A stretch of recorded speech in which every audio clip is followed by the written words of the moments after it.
비춰보게 합니다. 오늘 역대하 14장 1절로 15절 말씀을 본문으로 아사왕의 등극과 나라의 평안, 이런 제목으로 하나님 말씀을 선포하고 함께 은혜 받고자 합니다. 이스라엘이 남북으로 갈라진 이후에 소위 이스라엘의 남북조 시대에 소위 남쪽 유다의 제3대 왕이 아사왕입니다.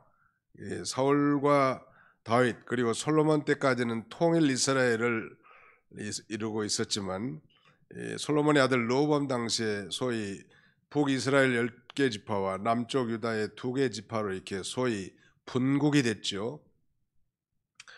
그러니까 분국의 첫 번째 왕이 르호보암 왕이고 그의 아들 아비야가 2대 왕이고 오늘 본문에 등장하는 아사 왕은 분열왕국 시대의 남유다의 제3대 왕에 해당된다 할 수 있겠습니다. 이스라엘이 남북으로 갈라진 이후에 아사의 할아버지 르호보암 왕이나 아버지 아비야 왕 당시만 해도 나라가 어수선하고 전쟁의 공포가 상존했었습니다. 그러나 이제 아버지 아비야가 세상을 떠나고 아들 아사가 소위 왕권을 잡고 등극한 후에 오늘 본문에 보니까 유다 나라가 10년간이나 여호와 하나님께서 그 땅에 안식을 주셔서 평안하였다고 그렇게 기록하고 있고 오늘 본문에는 무려 평안이란 단어가 5번이나 나타나 있습니다.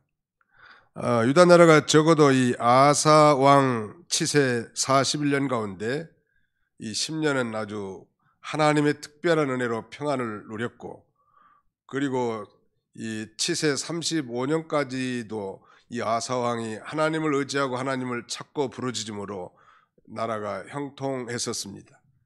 그러나 그의 치세 36년 때 북이스라엘 바사 왕의 침략으로 말미암은 전쟁을 대응하는 면에 있어서 전에 볼 수 없었던 그런 인본주의적 소위 그 아랍 나라와 동맹을 맺고 은금을 퍼주는 믿음 없는 행위와 함께 또 치세 39년에는 그의 발이 병이 들었는데 하나님을 찾고 하나님을 의지하기보다는 의원만 세상 의사만 의지했다가 그 이듬해 41년에 그는 이제 목숨을 거두고 그의 왕권을 마감하게 됩니다.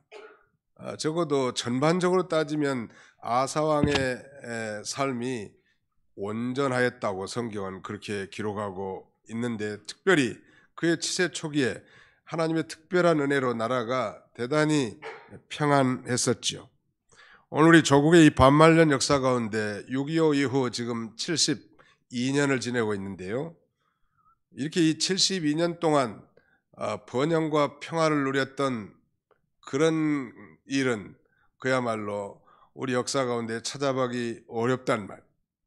우리의 옆에 우리가 이 지정학적으로 이 강대국 사이에 끼어 있기 때문에 침략을 많이 받지만 저 중국으로부터 무려 1000번 이상이나 침략을 받은 역사적 기록이 있습니다. 약소민족의 그 서름이란 말. 그런데 정말 하나님의 특별한 은혜로 저 태평양 건너에 미국의 독수리를 보내서 한미 동맹을 결성했기 때문에 이 강대국이 넘나보지 못한 그런 은혜로 그야말로 단군 이래로 말이죠. 누려보지 못한 이 평화와 번영을 구가하고 있단 말. 우리는 이걸 결코 잊지 않아야 합니다.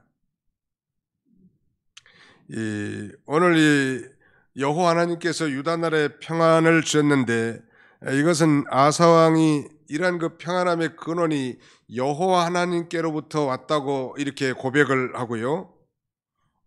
더 나아가서 유다 나라의 평안의 이면에는 믿음 있는 지도자 아사 왕의 등극과 그의 신앙적 리더십을 빼놓을 수 없습니다. 자, 그렇다면 본론적으로 이 아사 왕의 등극과 유다 나라의 평안함의 비결이 무엇일까요? 오늘 저는 이 주보 순서지에 4개의 메인 아이디어를 기록하고 함께 살펴보고자 합니다. 자, 오늘의 말씀 아사 왕의 등극과 나라의 평안 비결이 무엇일까요? 한번 따라서 해볼까요? 여호와 보시기에 선과 정의를 행함. 딱 3사람이 따라서 하느니 다시 여호와 보시기에 선과 정의를 행함. 유다 모든 성읍에서 우상을 척결함. 백성들에게 여호와 하나님을 찾도록 명령함. 여호와의 율법과 계명을 지키게 함.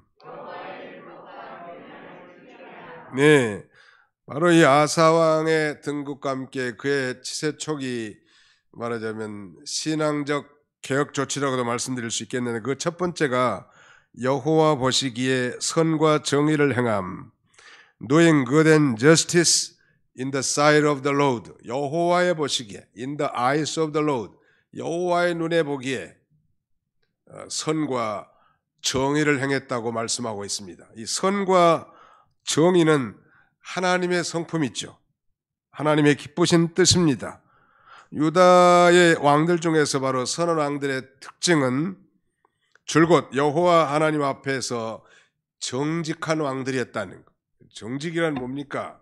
우리가 이병기 목사님한테 배운 교훈은 이 신앙 양심을 똑바로 써서 하나님 앞에 바로 사는 삶이 정직이다, 이렇게 배운 기억이 납니다. 양심을 똑바로 쓰라고.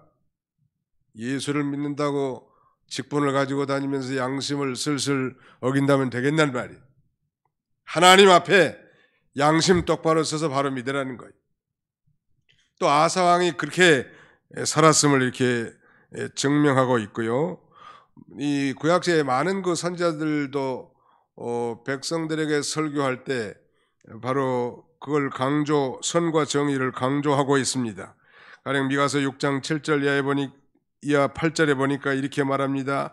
사람아, 주께서 선한 것이 무엇임을 내게 보이셨나니 여호와께서 내게 구하시는 것은 오직 정의를 행하며 인자를 사랑하며 겸손히 내 하나님과 함께 행하는 것이 아니냐.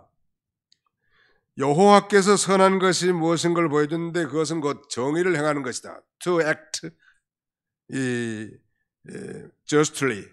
To act justly. 그 다음엔 to love mercy. 자비를 행하는 것, 사랑하는 것이고, 세 번째는 to walk humbly with your God. 하나님과 겸손히 함께하는 것, 즉 동행하는 것이라고 말하고 있습니다. 여호와 보시기에 선과 정의를 행했다면 보이지도 않으신 하나님 앞에 선과 정의를 행했다고 한다면 보이는 사람 앞에는 얼마나 더 바로했을까? 우리가 충분히 짐작할 수 있겠죠.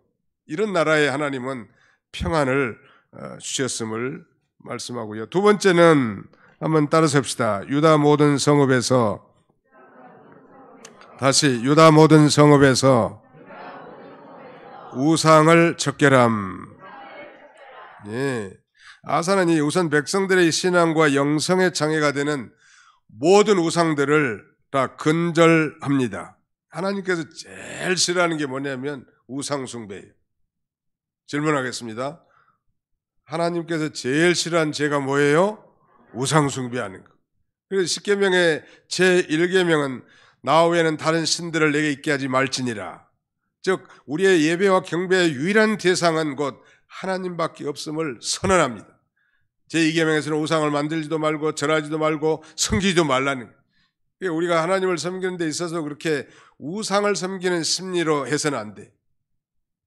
보이지 않는 하나님 아버지 앞에서 영과 진리로 마음을 다하고 성품을 다하고 뜻을 다해서 하나님 앞에 예배하고 봉사하고 섬겨야 할 것입니다. 우상이 어떤 존재인지 우리가 다 배워서 잘 알지만 우상은 헛되고 거짓된 것입니다. 두 번째, 우상은 인간의 수공물이요. 사람들이 다 만들어 놓은 거예요. 저 절당에 앉혀 있는 좌정한 그 불상도 사람의 수공물이야. 서로 만든 거란 말. 세 번째, 우상은 화도 복도 주지 못한다는. 복은커녕 화도 주지 못하고 화는커녕 복도 줄 수 없는 묵묵부답의 나무요, 금속이요, 돌멩이란 말. 그런데 지금 여호수아 이래로 사사들이 통치하는 시대를 거쳐서 이 왕조 시대에 이르기까지 수많은 하나님의 선민들이 가나안 온주민들이 섬기는 많은 우상들을 섬기고 있었던 것 같아요. 자기 아버지 때까지만 해도. 그래서 아사 왕은 자기가 이제 왕에 등극하자마자 이제 선과 정의를 여호와 앞에 행할 뿐만 아니라 모든 우상들을 건절하는 소위 신앙 개혁 조치를 행한 것입니다. 심지어는 그의 어머니 마아가가 이방신 아세라를 섬긴 것에 대해서 아주 단호한 조치를 취합니다. 15장 16절 한 장 넘겨서 뒤로 같이 한번 찾아서 읽어봅시다. 15장 16절입니다. 15장 16절 같이 읽습니다. 시작. 아사 왕의 어머니 마아가가 아세라의 가증한 목상을 만들었으므로 아사가 그의 태우의 자리를 폐하고 그의 우상을 찍고 빻아 기드론 시냇가에서 불살랐으니, 아사 왕의 어머니가 이 마아가인데 이방 신인 아세라를 섬겼습니다. 이 아세라라고 하는 신은 아스타롯이라고도 성경에 나타나 있고 가나안에서 숭배한 최고의 여신이라고 여겨집니다.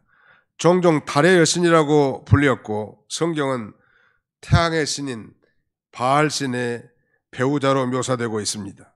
다 헛된 소리긴 하지만, 그런데 그 어머니 마아가가 그 아세라 우상을 만들어 섬겨 나왔기 때문에 자기를 낳아준 어머니지만, 그래서 황제의 살아있는 어머니 이 태우의 위치에 있지만 이 어머니를 그 태우의 이 자리에서 폐해버립니다. 그리고 다시는 우상 섬기는 죄를 반복하지 않도록 그 우상을 찍어내고 빻아서 기드론 시냇가에 다 불살랐다고 우리가 방금 읽지 않았습니까? 아사 왕의 이 단호한 신앙 개혁 조치를 우리가 볼 수 있고, 이 세상과 타협하지 않고 인본주의를 쫓지 않고 하나님 아버지 앞에서 정말 자기 백성들이 하나님 앞에 나아가는 그 영성을 방해하는 장애물을 아주 여지없이 제거해버렸던, 하나님이 얼마나 기뻐하시겠는. 이러니 하나님이 기쁘게 하니까 하나님께서 그 나라에 국방력이 되어주셔서 평안한 나라를 이루게 하신 것입니다. 오늘날 우리 성도들은 보이는 형상을 만들어서 우상 섬기는 사람은 없겠습니다만은, 오늘날의 이 우상은 그야말로 마음의 우상이고 심령의 우상인데, 우리가 잘 배운 대로 하나님보다 더 사랑하는 거, 하나님보다 더 의지하는 거, 하나님보다 더 따라가는 거, 이게 다 우상이라는 거예요. 가령 돈이 우리에게는 꼭 필요한 것이고 열심히 일해서 저축도 하고 돈을 벌어야 되겠지만, 돈이 내 인생을 지배한다면 그건 돈 우상이 되는 거예요. 멤머니즘을 따라가는 거란, 우리 예수님께서는 재물과 하나님을 겸하여 섬길 수 없다고 분명히 선언하지 않았습니까? 열심히 일해서 돈을 번 건 좋은 일이지만, 그런 그 돈이 자기를 지배하는, 어떤 청년이 그렇게 기도했다네요. 하나님 아버지, 저에게 돈을 주십시오. 많은 돈을 주십시오. 그리고 어여쁜 여자를 저에게 붙여주십시오. 그러면 하나님을 잘 섬기겠나이다. 하나님이 기도 응답을 해줬을까요? 안 해줬을까요? 해줬어요. 돈하고 여자를 구하는 것 보니까 돈 여자를 보내준 거예요. 돌아버린 여자를 보내줬다는 거예요. 웃으려고 하는 얘기지만, 아무튼 하나님보다 내 인생에서 정말 하나님보다 내가 더 사랑하고 의지하고 따라가고 지배받는 게 뭐가 있는가, 그걸 한번 생각해 보세요. 사업이면 사업, 자녀면 자녀, 취미면 취미, 아니면 돈이면 돈, 사람이면 사람. 어떤 사람은 낚시가 우상이 돼가지고 말이죠. 부인은 주일날 교회 데리고 나오려고 하는데 남편이 자꾸 낚시만 가는 거예요. 낚시 우상. 어떤 사람은 등산하는 게 얼마나, 낚시하는 것도 좋은 취미죠. 또 등산하는 거 얼마나 좋냐는. 종종 여러분도 보셨겠지만 새벽에 전철 타고 와가지고요, 우리 새벽 기도 끝나고 집에 가려면 그때 도봉산 올라가는 이 등산객들이 꽤 많아요. 그분들이 등산이 건강에 유익하다는 사실을 깨닫고 그렇게 우리가 하나님을 섬긴 것처럼 열심히 하는 것 같은데, 우리 성도도 열심히 등산하십시오. 그러나 뭐 주의를 어기면서까지 등산한다든지 말이죠, 하나님보다 더 등산을 더 좋아한다든지 그런 것들이 다 우상이 됩니다. 그런 면에서 이 성도들은 소위 우선권의 문제, 프라이어리티를 잘 선정해서 먼저 그의 나라와 의를 구하라는 말, 믿으시면 아멘 합시다. 세 번째는 이 이스라엘 백성, 유다 백성들에게 여호와 하나님을 찾도록 명령합니다. 4절 보실까요? 4절 같이 한번 읽어보실까요? 14장 4절입니다. 시작.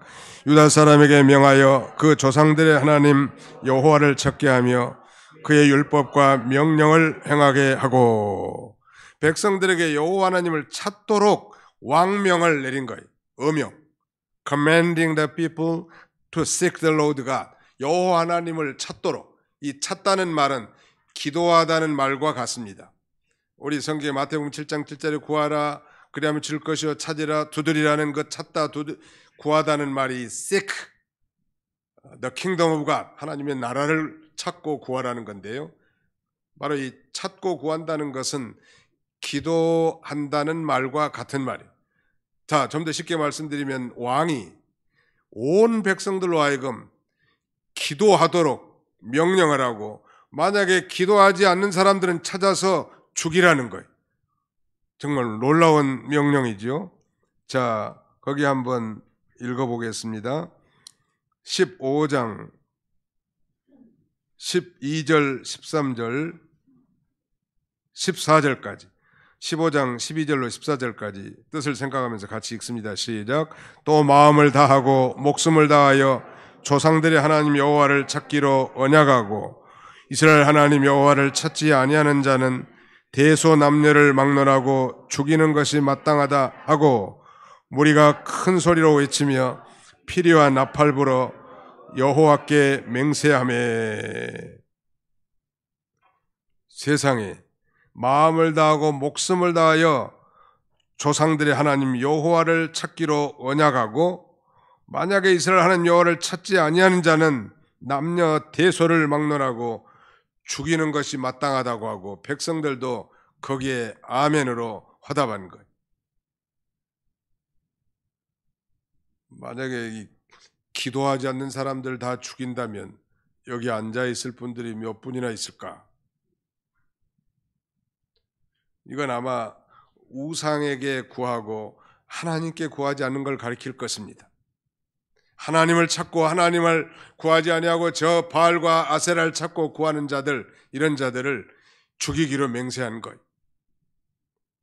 자, 바로 이 아사 왕은 그가 왕에 등극한 이후에 중대한 개혁 조치 중에 하나는 바로 유다 백성들로 하여금 여호와 하나님 앞에 기도하고 여호와 하나님을 찾고 구하라고 그렇게 명령한 것입니다.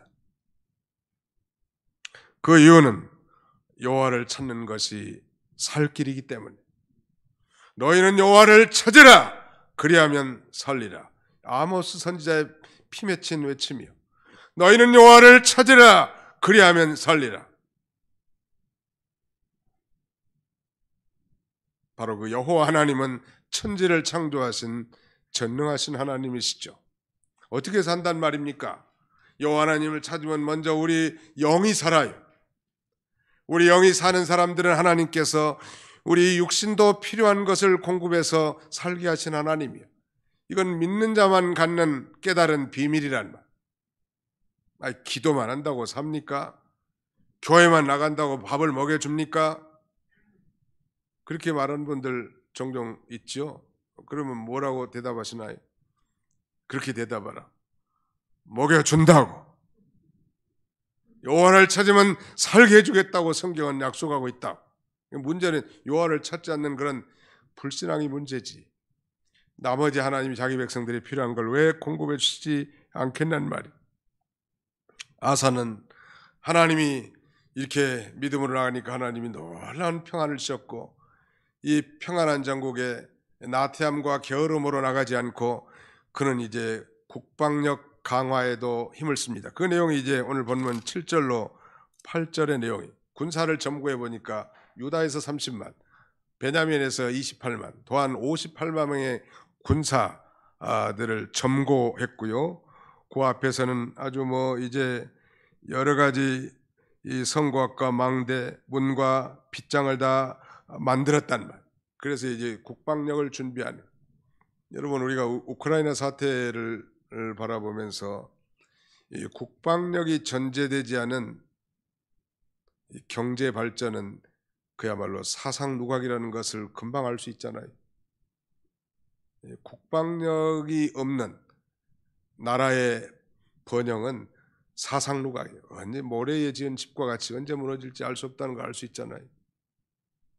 사실 우크라이나는 이 구소련 소비에트 연방에서 독립한 이후에 군사력이 세계 4위였다고 합니다.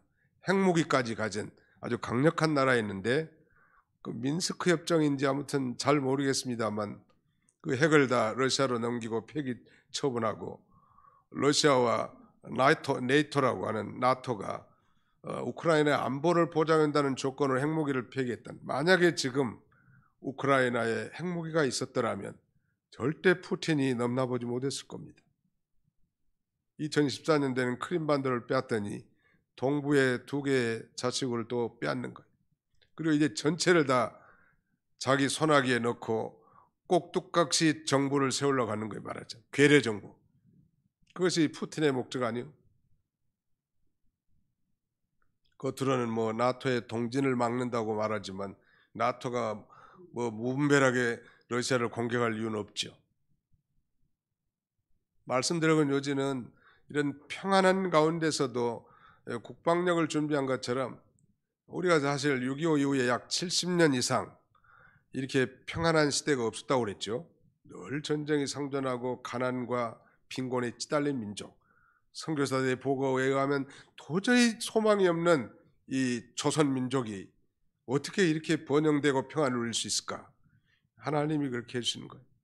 나는 그것이 하나님의 축복이라고 생각하고, 아니 저 태평양 건너에 미국이라는 독수리와 함께 한미동맹을 맺어서 강대우의 옆에 넘실거리지만 감히 내다보지 못하잖아요. 그걸 잘 모르는 사람들도 꽤 많더라고 보니까. 그러면서 양키 고모라는 미군 철수하라는 이런 주장은 김정은이 주장하고 똑같은 거예요. 경제만 내세우고 국방을 무시한다. 그건 참 우스운 얘기. 국방력이 없는 경제 부흥은 다시 말씀드리지만 사상 누각이에요. 한순간에 다 깨뜨려지는 거예요. 그런데 그 최고의 국방력이 뭘까요? 나는 목사로서 우리 한국, 우리는 저 북한의 핵무기의 위협 아래 있지 않습니까? 이제 대칭도 되지 않아 사실은.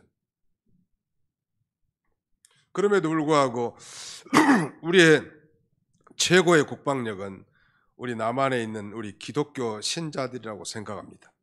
우리 정말 믿는 사람들이 아사원과 같이 하나님 앞에서 정말 선과 정의를 행하고 모든 심령의 우상들을 다 제거하고 여호와 하나님만 구하고 여호와 하나님만 찾는 그런, 말하자면 신자로 똘똘 뭉친다면 아무리 핵무기를 만들어 놨다 할지라도 우리를 결코 넘나볼 수 없을 것입니다. 평안은 하나님께로부터 오는 거예요. 우리 영적 평안도 마찬가지입니다. 이미 죄 사함을 받고 구원받은 하나님의 백성들에게 저 하늘로부터 내려오는 에이렌의 영적 평강도 하나님이 주신 것이고, 나라의 평화와 평안도 하나님이 주신 거란. 우리의 반응은 믿음으로 반응하는 것이고 믿음으로 사는 것밖에 없는 거예요.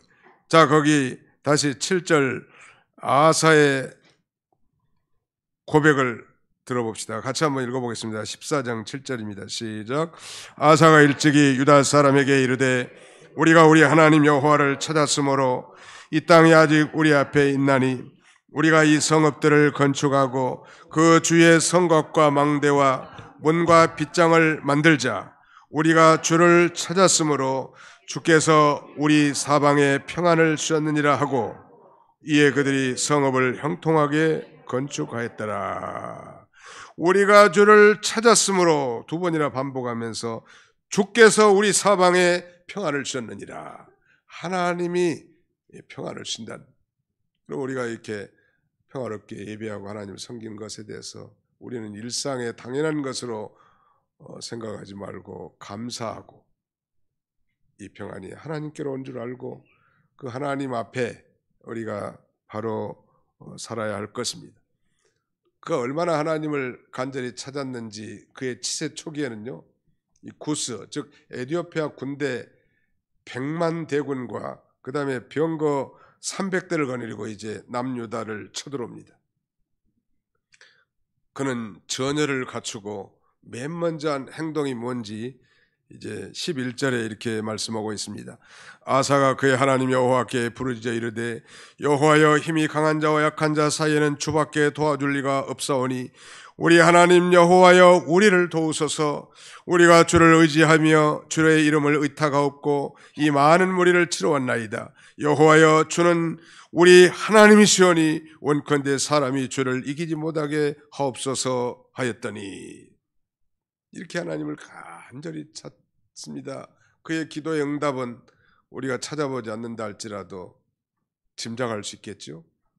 그 구스의 100만 대군을 다 무찔러버리. 12절, 여호와께서, 주어가 여호와 하나님이에요. 여호와께서 구스 사람들을 아사와 유다 사람들 앞에서 치시니 구스 사람들이 도망하는지라. 아사와 그와 함께한 백성이 구스 사람들을 추격하여 그날까지 이르매 이에 구스 사람들이 엎드러지고 살아남은 자가 없었으니 이는 여호와 앞에서와 그의 군대 앞에서 패망하였습니다. 노략한 물건이 매우 많았더라. 100만 대군이 살아서 도망친 사람이 없었단 말. 중과부적이라는 말이 있는데 그것도 통하지 않아요.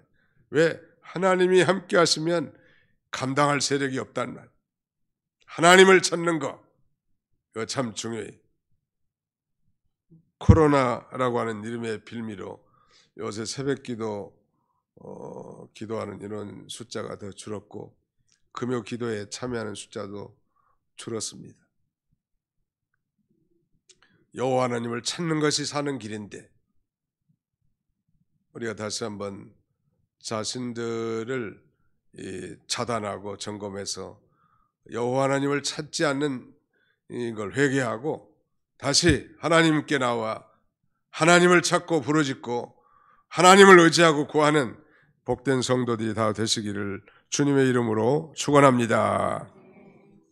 2차 세계대전 당시에 독일이 연합국인 이 프랑스를 침범합니다. 그래서 이제 같은 연합국인 이 영국이 35만 명의 군대를 지원하죠. 그러나 이 독일군 앞에서 속수무책이었고 결국 영국군 35만 명은 후퇴를 거듭한 끝에 마침내 유명한 그 덩케르크 반도에 갇히게 됩니다. 독일은 덩케르크 반도에 갇혀있는 35만 영국 군대를 그 안에서 집어넣고 몰살시킬 계획이었습니다. 그때 영국왕 조지 6세를 비롯해 온 나라가 이제 기도의 날을 선포합니다.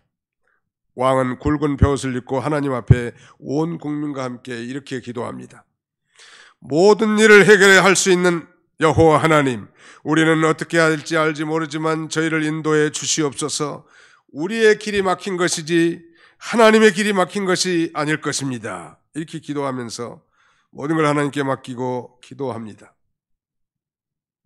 기도한 다음 날 놀랍게도 하나님께서 독일 군대가 있는 진영에 무서운 폭풍우가 몰아치게 합니다. 그래서 한 대의 탱크도 움직이지 못하게 한 반면에 덩케르크 반도에는 하나님이 햇빛을 쨍쨍 내리쬐게 하셔서 35만 명이나 되는 이 군대가 무사히 철수하고 고국으로 돌아갈 수 있게 한 것이죠. 영국에서는 그 일이 있은 후에 국왕을 비롯해서 온 국민이 감사 예배를 드리고 현재까지도 그날을 기도의 날로 기념해서 지켜내려고 있다고 합니다. 사랑하는 성도 여러분, 자기의 힘과 능력을 과대평가하는 사람은 기도하지 않습니다. 교만한 사람은 절대 기도 안 해요. 자기가 할 수 있다고 생각하는 것이죠.